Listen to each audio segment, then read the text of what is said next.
Notre histoire finira dans un laboratoire souterrain amateur, au milieu de bactéries et d'imprimantes à ADN. Elle commence dans un jeu vidéo, World of Warcraft. À ce moment-là, le jeu vidéo le plus populaire du monde. Tout y est pensé, calculé, soigneusement préparé, des mois à l'avance, à la ligne de code près. Mais pas ce que vous avez sous les yeux. Rien de ce que vous observez à l'heure actuelle n'a été pensé, ou calculé, ou soigneusement préparé. Rien n'est prévu. Ni les centaines d'individus paniqués, ni les corps contaminés, ni les animaux utilisés comme bombes biologiques ambulantes, dont vous découvrirez l'origine plus tard. Certaines personnes, dans le doute, imaginent que c'est un événement surprise organisé par les développeurs. Le problème, c'est que les développeurs sont tout aussi paniqués que les joueurs. Personne n'a la moindre espèce d'idée de l'origine de l'épidémie qui est en train de ravager les serveurs du jeu, aucune idée non plus de la manière de l'arrêter. Ce moment-là, personne ne le sait encore, mais c'est le point de départ de l'épidémie virtuelle la plus importante de l'histoire. Ils seront bientôt des milliers, puis des millions, à être touchés par ce que l'on nommera plus tard l'incident du sang vicié. Et vous et moi, nous allons découvrir comment tout a commencé, comment tout s'est terminé, et pourquoi des biologistes, des épidémiologistes et des experts en terrorisme y ont vu beaucoup plus qu'un jeu. Mais avant de nous y mettre, permettez-moi de vous présenter le partenaire de cette vidéo, Gringot, une institution financière nouvelle génération née de convictions écologiques profondes pour ceux et celles qui ne veulent plus confier leurs économies à une banque au placement opaque. Voilà ce que Gringot vous propose. Faire un meilleur usage de votre argent et de votre épargne. Concrètement, plutôt que de placer votre argent dans des banques qui financent le pétrole, le charbon ou le gaz, Gringot vous permet de financer des projets qui vont dans le bon sens. Parce que l'argent, nous explique Gringot, est un levier. Il permet d'avancer, de vivre, de nous faire plaisir, mais aussi de contribuer à faire bouger les lignes et à nous faire progresser en tant que société. Voilà leur promesse. Une épargne qui ne dort pas, mais qui agit, qui travaille pour vos intérêts personnels et pour l'intérêt collectif. Vous voyez ce que vous financez, ce que ça vous rapporte, et vous pouvez en être fier. Bon, et puis Gringot, c'est aussi pratique au quotidien. Une application moderne et sécurisée, une carte Mastercard, en bois ou en plastique recyclé, sans aucun frais à l'étranger, une version premium qui vous permet d'accéder au grand salon voyageurs des gares SNCF, d'obtenir des remises immédiates sur vos billets de train, à la Fnac, chez Biocop, NordVPN, Gringo, Chiloé, et tout un paquet d'assurances. Si vous souhaitez jeter un œil à ce que Gringot propose, je vous invite à faire un tour dans la description, vous y trouverez tout ce qu'il vous faut pour vous lancer. Et avec le code EGO3, vous aurez 3 mois offerts sur votre compte premium. Ok, donc on avait dit l'épidémie virtuelle, les experts en terrorisme et le laboratoire souterrain. Ok. Où sommes-nous ? 2005, World of Warcraft, que nous appellerons WoW, le jeu de rôle en ligne, monde virtuel immense, une économie, des quêtes, des donjons et des millions de joueurs. Ici, on se prépare, on voyage et on combat ensemble. Donc ce soir, cette guilde s'est préparée à voyager, reste le combat. 20 joueurs de haut niveau réunis pour accomplir ce qu'on appelle un raid, un donjon coopératif, long, périlleux et complexe, ici avec un objectif, tuer Akar, le boss du raid, tout juste implémenté dans le jeu. Pour nos joueurs, c'est un objectif excitant. Pour eux, l'aventure a commencé il y a longtemps. Ils ont traversé des zones entières, peaufiné leur stratégie, avalé potions et casse-croûtes, ils connaissent le protocole. Les tanks encaissent, les soigneurs maintiennent l'équilibre, les attaquants, ma foi, attaquent, les familiers, les petits animaux de compagnie des joueurs sont invoqués rapidement pour affaiblir les ennemis et renforcer les alliés, avant d'être consignés proches de leur maître pour ne pas risquer leur vie. Une mécanique bien huilée.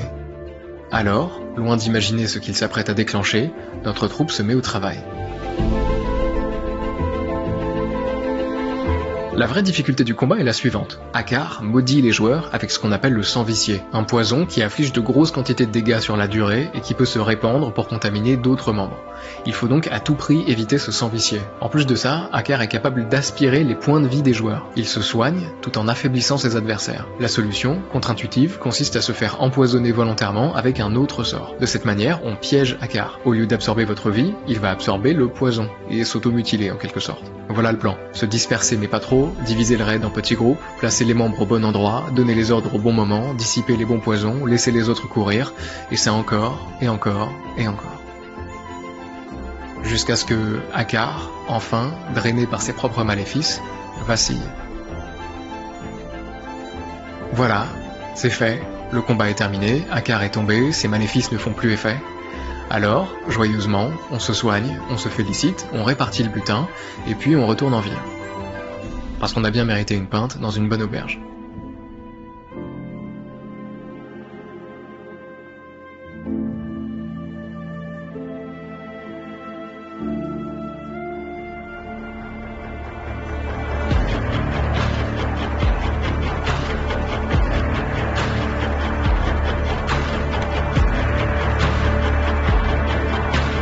Et puis quelque chose de très étrange commence à se produire. Du sang gicle sans raison. Les personnages de faible niveau s'écroulent les uns après les autres. Les morts, de plus en plus rapidement, commencent à joncher le sol. Ces événements se multiplient et s'étendent à toute vitesse dans la ville environnante et sur le continent entier, en prenant des proportions particulièrement graves à Forge-de-Fer, la cité des nains, et Orgrimmar, la capitale des orques, qui, en quelques heures, déborde de squelettes.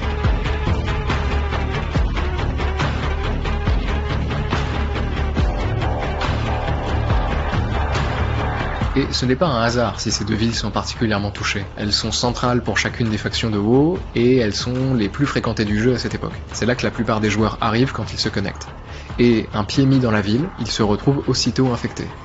Tout personnage inférieur au niveau 50 meurt quasiment instantanément. Chez les joueurs, c'est la panique.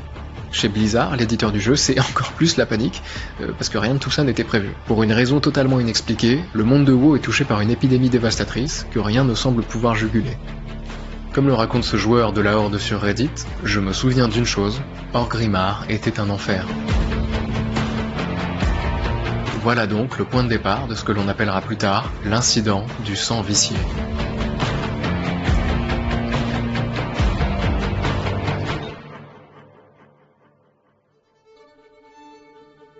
Nous sommes à l'automne 2005, un peu moins d'un an après la sortie de WoW. Le jeu rencontre déjà un grand succès, avec plus de 4 millions de joueurs, et la mise à jour Dakar vient tout juste de sortir. Cette épidémie vient troubler la fête. Pendant des heures, puis des jours, elle tient toute la communauté en haleine. Où peut bien se trouver la faille? Ce qu'on sait, c'est que le premier serveur à être touché est Archimonde, l'un des plus gros serveurs européens. En quelques jours, la situation dégénère et tout azérote, le monde à 2 continents de WoW est contaminé. La possibilité pour les joueurs de se téléporter d'un bout à l'autre de la carte accélère la propagation. Aucune zone n'est épargnée. Et personne ne comprend où est née cette épidémie. Comme beaucoup dans la vraie vie. Déjà, c'est quoi une épidémie? Les virus et les bactéries sont là depuis très longtemps, bien avant nous. Ce sont des formes de vie ou de quasi-vie qui ont évolué pour se propager, survivre et se reproduire. Une bactérie, c'est une cellule autonome. Elle mange, elle digère, elle se divise, elle vit. Un virus, c'est plus simple. Il se contente de s'infiltrer dans une cellule et de la pirater pour produire des copies de lui-même. Le concept est génial. Il faut bien comprendre que ce ne sont pas des êtres mauvais, ils ne cherchent pas à tuer. Ils font simplement ce que la vie fait partout ailleurs, vivre et se reproduire. D'ailleurs, la majorité des bactéries ne nous font aucun mal. Certaines nous protègent même. Elles vivent dans notre intestin, notre bouche, sur notre peau, mais pas toutes. Pour qu'une maladie infectieuse se répande, il faut 3 ingrédients. Déjà un agent infectieux, un virus, une bactérie, un parasite, un champignon. Ensuite, un mode de transmission, l'air, la salive, le sang. Enfin, un groupe de victimes potentielles, des êtres vivants sans immunité. Une fois ces 3 conditions réunies, l'engrenage s'enclenche. Le virus, lui, saute d'un corps à un autre. La bactérie, elle, se multiplie dans un organisme, puis s'échappe. Et plus il y a de contact entre les gens, plus ça va vite. Et une épidémie, c'est quand ce processus touche beaucoup de gens au même moment dans un lieu donné. Une école, une ville, une région. Et si cette épidémie franchit les frontières, traverse les océans, touche plusieurs continents, alors on parle de pandémie. Quand la peste noire arrive en Europe au XIVe siècle, personne ne comprend ce qui se passe. En moins de 10 ans, elle tue entre 25 et 50 millions de personnes. C'est un Européen sur 2. Des villages entiers sont abandonnés, les corps s'empilent dans les rues, et ce n'est qu'une bactérie, Yersinia pestis. En 1918, un virus de la grippe plus agressif que les autres émerge, la grippe espagnole, une grippe qui décime surtout les jeunes adultes. En 18 mois, elle fait au moins 50 millions de morts, peut-être jusqu'à 100 millions. C'est bien plus que la Première Guerre mondiale. On fait encore mieux avec la variole. Fièvre, pustules, douleurs atroces, un malade sur 3 n'en réchappe pas, et les survivants en gardent les cicatrices à vie. Elle a probablement tué 300 à 500 millions de personnes au cours du XXe siècle. Un virus, éradiqué en 1980, mais encore stocké dans 2 labos. Voilà ce que peuvent provoquer ces petites choses, qui n'ont ni cœur, ni cervelle, ni volonté de nuire. Juste un peu de vie qui veut vivre. En jeu, ceci dit, on sait toujours pas ce que c'est. Et pendant que les développeurs s'arrachent les cheveux pour tenter de débusquer et corriger ce bug monumental, les joueurs s'organisent, déjà sur le chat mondial, où les messages fusent pour signaler les nouveaux foyers d'infection. Devant les villes, pour prévenir les joueurs de bas niveau de n'entrer là à aucun prix. La plupart des gens, inquiets, se réfugient dans des zones moins peuplées.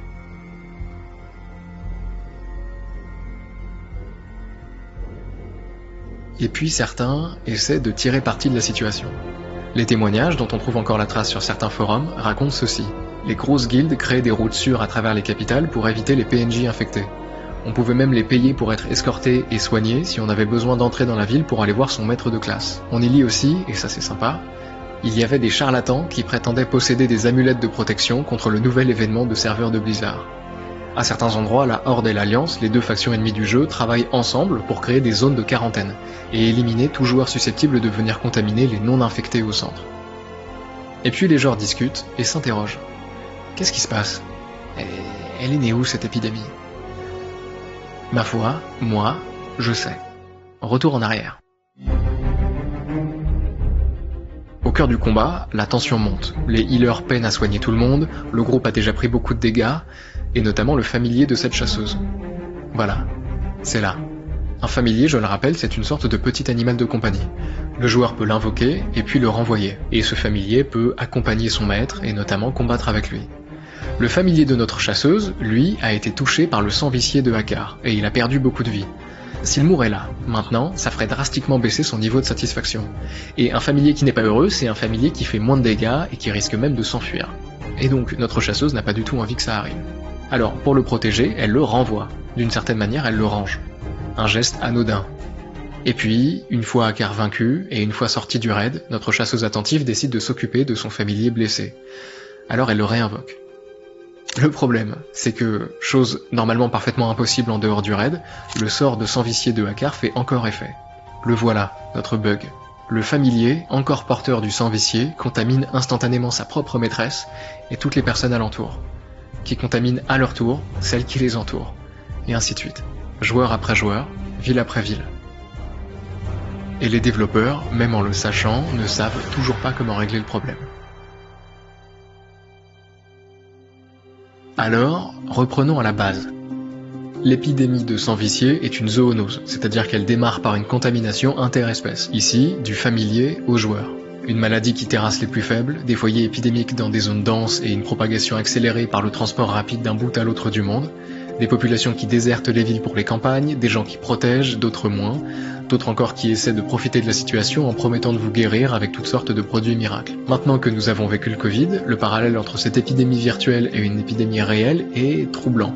Mais pour les chercheurs, il est évident dès le début. En 2007, soit 2 ans après l'événement, un article paraît dans la revue Epidemiology sous le titre « Modélisation de la dissémination des maladies infectieuses grâce aux jeux de rôle en ligne ». Mais l'article que tout le monde cite et qui reste le plus complet à ce jour est celui publié dans The Lancet quelques mois après. L'une de ses autrices, Nina Pfefferman, joue elle-même à WoW, et elle est aussi épidémiologiste. Et donc quand l'événement du sang vicié survient, ce n'est pas seulement la curiosité de la joueuse qui est piquée, et l'article qu'elle coécrit avec Eric Lofgren n'a rien d'anecdotique. Parce que The Lancet, c'est l'une des revues scientifiques les plus prestigieuse dans le secteur médical. Alors une publication traitant de WoW au beau milieu des dernières avancées sur le VIH ou la malaria, c'est quand même une anomalie. Et c'est du sérieux. Pour décrire l'épidémie de sang vicié, les deux chercheurs utilisent plusieurs outils issus du domaine de l'épidémiologie. L'avantage, c'est que maintenant, après le Covid, on est tous des épidémiologistes en herbe. Alors si je commence à vous parler de R0, peut-être que ça vous rappelle quelque chose. Et sinon, je suis là pour ça. Ok, nous sommes des scientifiques. Qu'est-ce qu'on veut ? On veut évaluer la dynamique d'une épidémie, donc comprendre et prédire comment l'épidémie va évoluer dans le temps. Pour ça, on utilise ce qu'on appelle le taux de reproduction, ou le R0. Le R0, c'est un peu le chiffre magique des épidémiologistes. Il mesure combien de nouvelles personnes un malade va infecter en moyenne quand la maladie débarque dans une population qui ne la connaît pas encore. Plus ce chiffre est haut, plus la maladie est incontrôlable. La souche d'origine du Covid tourne autour de 2 à 4. La rougeole monte à 12 à 18, c'est déjà très sévère. Pour le sang vicié, si les chercheurs n'ont pas pu accéder à toutes les données pour correctement quantifier ce R0, ils l'ont estimé à 100. Ce qui est clairement anormalement élevé. Mais ça s'explique. Avec l'épidémie du sang vicié, contrairement à une épidémie classique, si on se trouve dans la zone d'un joueur contaminé, on devient contaminé aussi dans 100% des cas. Voilà ce qui fait exploser notre nombre. Et ce n'est pas la seule bizarrerie que présente le sang vicié par rapport à la réalité. Dans la vraie vie, on sait que plus un R0 est grand, plus l'épidémie démarre vite. Et plus elle décroît vite aussi, tout simplement par manque de gens à contaminer, qui sont soit morts, soit résistants. Mais dans WoW, aucune résistance immunitaire ne se construit au fil du temps. De plus, on peut y faire quelque chose qui est impossible dans le monde réel, revenir à la vie. On meurt, et puis on réapparaît. Du coup, même les joueurs morts peuvent se reconnecter et continuer à propager la maladie, à l'infini. Du coup, comment est-ce qu'on fait pour enrayer un fléau pareil ? Dans une interview, John Cash, le lead engineer de WoW au moment des faits, raconte qu'une fois l'origine du problème identifiée, l'équipe voit 2 solutions. Soit vérifier chaque familier de chaque serveur de chaque pays et lui retirer le sang vicié s'il est infecté, soit produire un code pour retirer le sang vicié de chaque familier invoqué dans le jeu. Durant 5 jours, Blizzard tente plusieurs solutions, en isolant des zones entières et en créant des quarantaines pour éloigner les joueurs infectés des zones non infectées. Et ça a l'air de fonctionner un temps.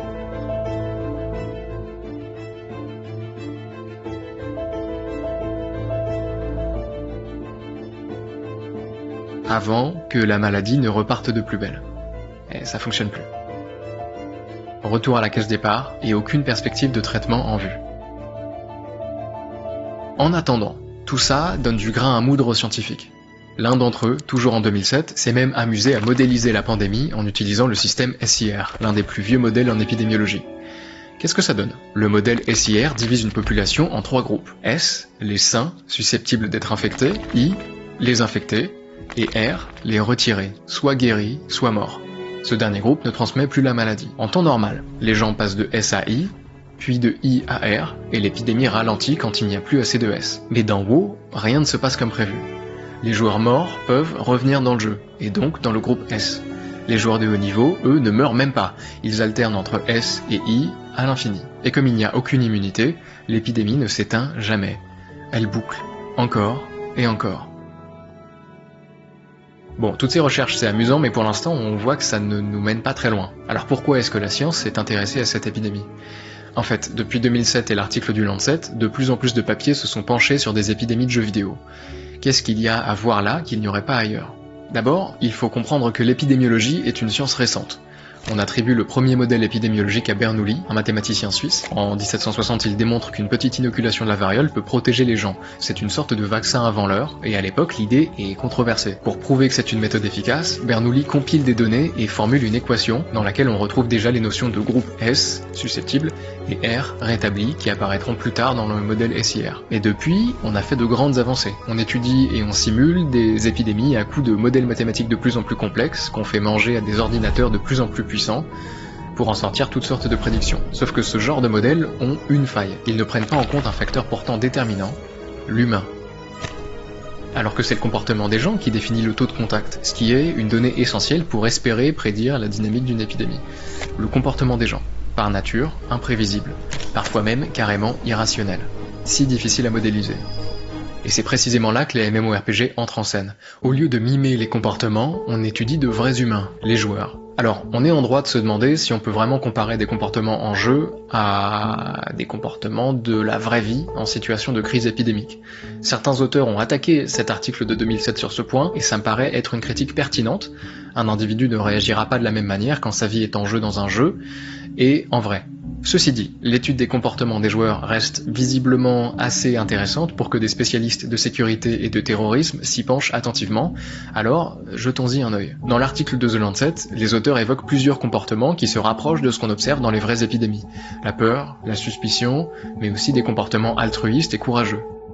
Des comportements à double tranchant. L'épidémie de WoW a montré que les soigneurs de haut niveau ont grandement contribué à propager la maladie en maintenant des personnages infectés en vie, tout en continuant à s'infecter continuellement eux-mêmes. Dans la vraie vie aussi, les médecins le savent, ils doivent faire beaucoup plus attention que les autres, car ils sont de potentiels super infecteurs. De par les patients qu'ils reçoivent, ils côtoient plus de personnes potentiellement contaminées, sans parler de la proximité lors de l'auscultation. Mais on peut faire plus que subir la maladie. On peut l'utiliser. Je vous présente Gary. Gary aime WoW. Il y joue depuis sa sortie, et s'il a tout essayé, il ne s'est jamais autant amusé que depuis le début de l'épidémie. Au départ, comme tout le monde, il n'y comprend rien. Et puis, au détour d'une conversation, il entend parler d'Akar, du sang vicié et de la manière de l'attraper. Alors, Gary, malin, a une idée. Il rassemble une petite équipe. Il va voir Akar, puis sort son familier de manière à le contaminer. Enfin, il ressort du donjon. Il a tout ce qu'il lui faut. Gary se téléporte vers les plus grands centres urbains du serveur et commence à infecter tous les passants, de tous les niveaux. Certains s'écroulent immédiatement, d'autres survivent en contaminant sans le vouloir les joueurs alentours. Gary utilise ses familiers comme bombes biologiques ambulantes. Ces derniers servent de vecteurs asymptomatiques. Ils transmettent le mal sans en souffrir eux-mêmes. Il suffit ensuite de les laisser se balader dans les villes où ils contaminent tous ceux qui passent à côté. Blizzard note que les joueurs doivent, je cite, travailler dur pour les attraper, prouvant l'efficacité de la tactique. Gary ne s'arrête pas là. Il infecte volontairement des PNJ, des personnages non joueurs, non contrôlés par des humains. Comme ses familiers, ces PNJ peuvent transmettre le sang vicié sans en mourir, ce qui fait d'eux de vrais réservoirs, des foyers permanents de contagion, ce qui maintient l'épidémie active en milieu urbain.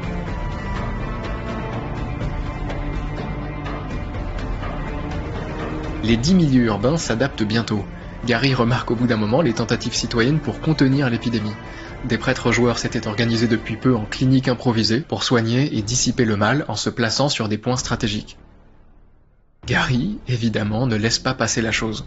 Dès qu'il aperçoit un lieu de soins, il s'en approche, franchit les barrières, et, avant que qui que ce soit puisse réagir, contamine soignant comme soigné. Face à tout ça, Blizzard instaure bientôt des zones de quarantaine pour endiguer la maladie, notamment avec des scripts temporaires pour désactiver la propagation du sang vicié dans certaines régions importantes, comme les capitales et les zones de départ. Gary, évidemment, ne manque pas à l'appel.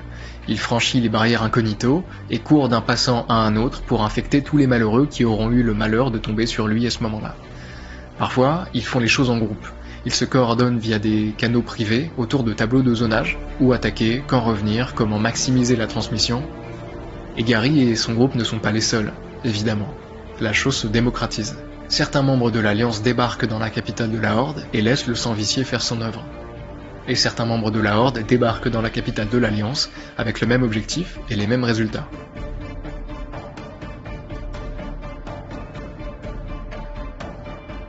L'effet est immédiat et dévastateur. Les plus grosses villes deviennent des zones de mort et de chaos, les canaux résonnent de dizaines de messages d'avertissement, les joueurs évitent les capitales, ce qui les force à se détourner de leur quête. Au-delà des morts, il y a un effet massif de disruption. Et les experts étudient attentivement. Charles Blair, directeur adjoint du Centre de recherche sur le terrorisme et le renseignement, déclare que WoW peut servir de laboratoire virtuel pour étudier comment se forment et opèrent des cellules terroristes. Les griffeurs de WoW ayant conspiré pour répandre le sang vicié présentent des dynamiques comparables à de véritables cellules de bioterroristes. Recrutement d'un petit groupe soudé, utilisation de moyens de communication discrets pour planifier des attaques coordonnées, ciblage du lieu symbolique et mobilité tactique pour échapper aux contre-mesures.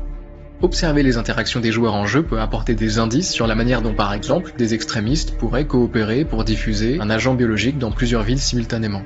Le fait que tout ceci se déroule dans un monde persistant en ligne avec de vrais individus donne une authenticité au comportement qui manque aux simples simulations informatiques purement mathématiques. Et c'est nécessaire. Les bioterroristes ne sont pas les terroristes les plus prolifiques. Difficulté oblige, mais ce n'est pas faute d'avoir essayé. Une fois, c'est Rajneeshpuram, une secte religieuse dans l'Oregon en 1984, qui cultive en laboratoire sa propre souche de salmonelle pour contaminer les salades de 10 restaurants, empoisonner 751 personnes et empêcher les habitants d'aller voter. Une fois encore, c'est Aum Shinrikyo, une secte apocalyptique japonaise qui, pour déclencher sa prophétie de fin du monde et déjouer une rafle policière imminente, lâche du gaz sarin dans le métro de Tokyo en 1995, tuant 13 personnes et en blessant plus de 6000, semant la panique dans la capitale. Une autre, enfin, c'est Bruce Ivins, un microbiologiste militaire respecté qui envoie en septembre 2001 des lettres contaminées à l'anthrax à des sénateurs et des journalistes, 22 contaminations, 5 morts et surtout des millions d'individus paniqués, une hystérie nationale paralysante, des fermetures massives, des milliers de fausses alertes, plus d'1 milliard de dollars de coûts, chaque enveloppe blanche suspecte devenant un objet de terreur. Ceci dit, ça, ce n'est pas grand-chose. Des jolis résultats, dira-t-on, mais pour des individus isolés, des petits groupes, des petits moyens. Ça fait longtemps qu'on est capable de bien plus. Parce que la boîte est ouverte. Et pour comprendre ce que ça veut dire, il faut en explorer les contenus. Et voir ce qu'on trouvera tout au fond.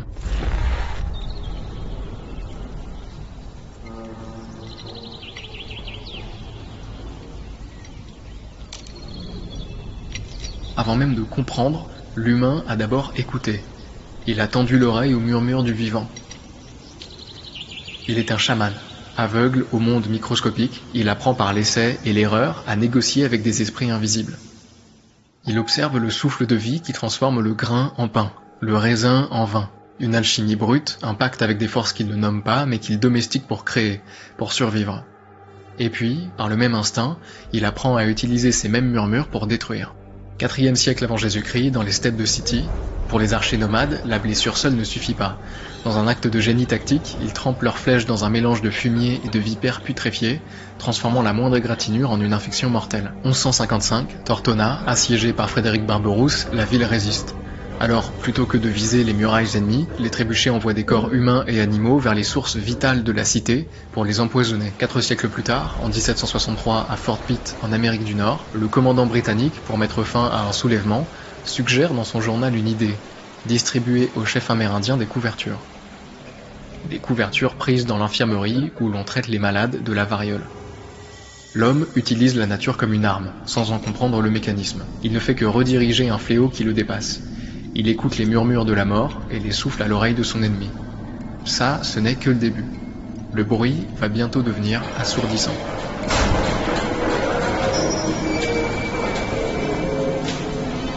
XXe siècle. L'âge des murmures est terminé. L'homme cesse d'être un chaman pour devenir un ingénieur. Il ne se contente plus de rediriger les monstres. Il construit des usines pour les rendre plus efficaces et pour les produire en masse.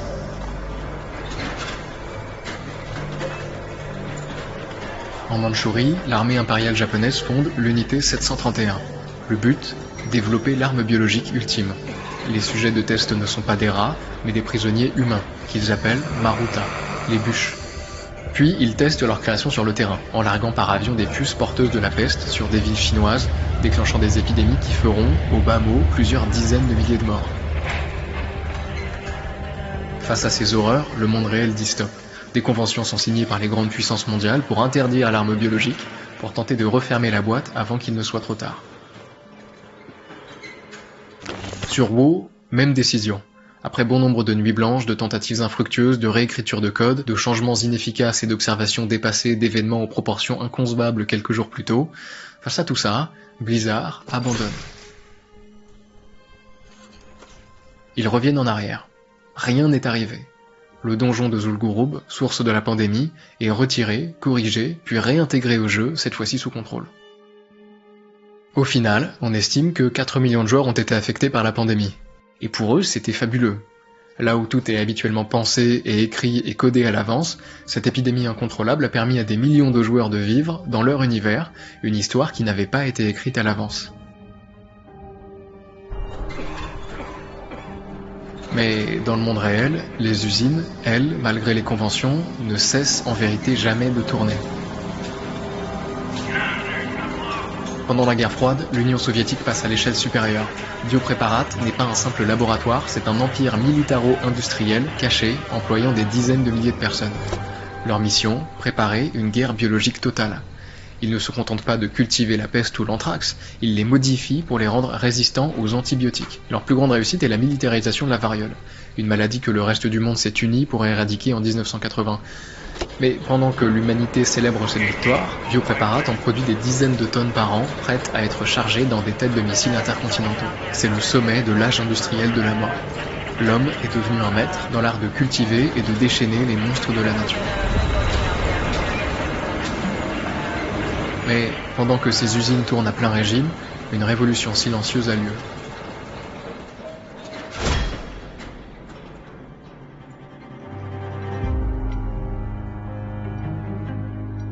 Pendant que certains construisent des arsenaux, d'autres, dans le silence de leur laboratoire, apprennent à lire le plus ancien des textes. Pour le cartographier, il a fallu une quête de plusieurs générations, un long passage de relais entre les chercheurs les plus acharnés. On a poussé la lumière jusqu'à sa limite de diffraction, jusqu'à ce que sa nature ondulatoire brouille les contours. Alors il a fallu d'autres messagers, non plus la lumière visible, mais des rayons X, capables de révéler l'infiniment petit. Au laboratoire, on les a fait traverser de fins fils d'ADN, patiemment préparés. Sur la plaque, un X s'est inscrit, la marque d'une hélice. Surtout, une image, la photo 51, réalisée par Rosalind Franklin, avec Raymond Gosling, a donné l'angle juste. Au bout de ce long tunnel d'effort, la forme sort de l'ombre et commence à grandir.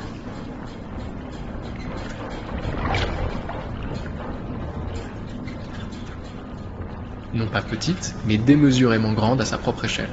un escalier qui se tord sur lui-même à l'infini, la charpente même du vivant, une gigantesque molécule d'ADN. Les chercheurs découvrent que le fantôme de la vie a un corps. L'hérédité est une molécule, une double hélice d'une élégance géométrique enroulée sur elle-même dans le cœur de chaque cellule. Le grand livre de la vie, que l'on croyait écrit avec une encre invisible, est enfin ouvert, et son langage est d'une simplicité désarmante. 4 lettres. A, T, C, G. L'alphabet originel. Et bientôt, le lire ne suffit plus. L'humain veut devenir un scribe. Il découvre les outils pour éditer le texte. Les enzymes de restriction, des ciseaux moléculaires d'une précision absolue, et la ligase, la colle pour refermer la coupure. L'humain ne se contente plus d'observer, il agit. Il intègre une séquence d'ADN de méduse dans un poisson pour le rendre fluorescent. Il introduit une séquence génétique bactérienne dans le maïs pour le rendre résistant aux insectes. Il prélève le gène de l'insuline humaine et le contraint à s'exprimer au sein d'une bactérie. Un organisme simple est ainsi transformé en usine à médicaments capable de sauver des millions de diabétiques. Voilà l'ère des premières chimères. Avec CRISPR-Cas9, un outil si simple, si précis, il transforme l'édition génétique en un exercice presque trivial. Le pouvoir de réécrire n'importe quel être vivant est démocratisé. L'âge de l'usine, avec ses créatures cultivées en cuve, touche à sa fin. L'âge du code, où les créatures peuvent être écrites, ligne par ligne, vient de commencer. Et je m'en réjouis autant que je m'en inquiète.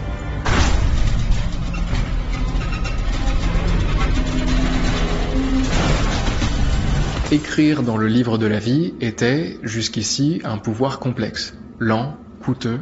Il fallait des décennies de savoir, des millions de dollars. Mais, il y a quelque temps, un oracle est né, et il est prêt à partager son savoir. En 2020, AlphaFold, une intelligence artificielle de DeepMind, révolutionne la biologie en résolvant le problème du repliement des protéines, qui échappe aux biologistes depuis plus d'un demi-siècle. Là où les chercheurs cartographient quelques dizaines de milliers de structures en 50 ans, AlphaFold, en seulement 2 ans, prédit la forme de plus de 200 millions de protéines, couvrant la quasi-totalité des protéines connues sur Terre. Bien. Mais ça fonctionne aussi dans l'autre sens. Une autre expérience est menée, plus loin des caméras. Des chercheurs testent leur hypothèse. Et si une IA conçue pour découvrir de nouveaux médicaments pouvait, par simple inversion de consigne, devenir une fabrique à poison? Ils utilisent Megacine, un modèle génératif d'IA entraîné à identifier des molécules thérapeutiques sûres. Puis, ils inversent les règles du jeu. Au lieu de chercher des molécules non toxiques, ils demandent à l'IA de chercher les plus létales possibles. En moins de 6 heures, sur un ordinateur standard, l'IA génère plus de 40 000 composés chimiques potentiellement meurtriers. Certains sont structurellement très proches du VX, un agent neurotoxique extrêmement puissant classé comme arme chimique par les conventions internationales. D'autres, entièrement inédits, n'apparaissent dans aucune base publique. Et leur profil toxicologique, prédit par des modèles d'apprentissage supervisés, les annonce encore plus dangereux que le VX lui-même. Tout cela sans accès à des bases classifiées. Sans supercalculateur, juste avec des outils disponibles en open source, des données publiques et un changement de direction. Il ne faut ni laboratoire militaire, ni savoir-faire confidentiel, simplement formuler une autre demande. L'oracle est doué, à n'en pas douter. Le problème, c'est qu'il murmure désormais ses secrets à qui veut bien les entendre. Et c'est là que ça commence à devenir amusant.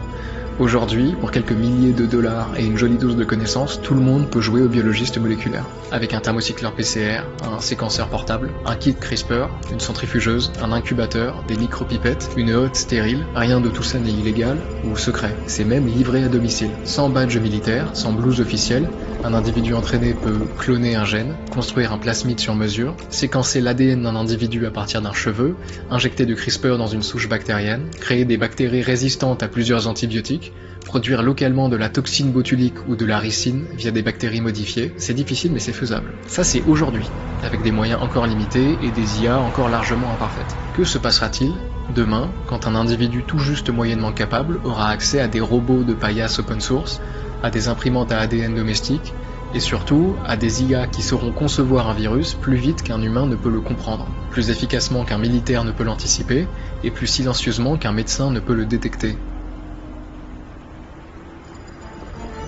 Que se passera-t-il quand, pour tuer des millions de gens, il ne faudra plus une armée, mais simplement de la curiosité, un fichier zip et une imprimante à ADN à quelques milliers d'euros? Que se passera-t-il quand tous les curieux, les frustrés, les adolescents, les solitaires, les génies, les désœuvrés, que se passera-t-il quand tous ces gens-là auront à leur disposition, dans leur poche, une petite voix plus brillante que le plus brillant des biologistes, et qui saura les guider au travers de manipulations toutes plus catastrophiquement dangereuses les unes que les autres. Que se passera-t-il quand tout le monde pourra ouvrir la boîte ?